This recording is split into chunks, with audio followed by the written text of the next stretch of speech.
Well, I say you can't help but notice that as you go through here. And the thing that happened now, he came unto his father and said, My father. And he said, Here am I. Who art thou, my son?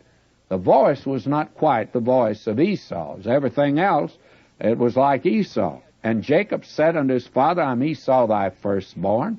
I've done according as thou badest me. Arise, I pray thee, sit and eat of my venison, that thy soul may bless me. And Isaac said unto his son, How is it that thou hast found it so quickly, my son? And he said, Because the Lord thy God brought it to me. And believe me, this boy at this particular point is a typical pious fraud.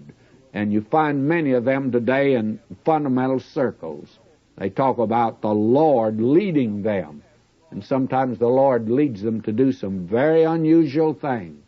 I find out sometimes that Christian men can do things that if the Mayfield did it, and the Mayfield does things like that, why, the Mayfield be arrested for it. But they very piously pray about it and say it's the Lord's will. I'm not always sure about that. And believe me, this boy, Jacob, at this point is a pious fraud, because the Lord thy God brought it to me. The Lord had nothing to do with this, friends. Verse 21, And Isaac said unto Jacob, Come near, I pray thee, that I may feel thee, my son, whether thou be my very son Esau or not. Isaac suspicioned something. But you see, Rebekah knew Isaac very well, and she had worked this thing out. And so Jacob went near unto Isaac his father, and he felt him and said, The voice is Jacob's voice, but the hands are the hands of Esau. And I think also the odor was too. I don't think there's any question about that.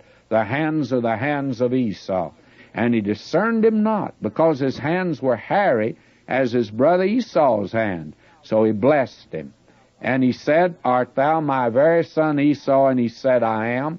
And he said, Bring it near to me, and I'll eat of my son's venison, that my soul may bless thee. And he brought it near to him, and he did eat, and he brought him wine, and he drank. And his father Isaac said unto him, Come near now, and kiss me, my son. He came near and kissed him, and he smelled the smell of his raiment. I told you that was there, friends. And blessed him, and said, See, the smell of my son is the smell of a field which the Lord hath blessed. Therefore God give thee of the dew of heaven, and the fatness of the earth, and plenty of corn and wine. Let people serve thee, and nations bow down to thee. Be Lord over thy brethren, and let thy mother's sons bow down to thee. Cursed be every one that curseth thee, and blessed be he that blesseth thee. Now, he's giving a blessing he had received. He's passing it on, but the interesting thing is, it already was Jacob's. God had said that. God had already blessed. And God is not accepting this at all. You can write that down.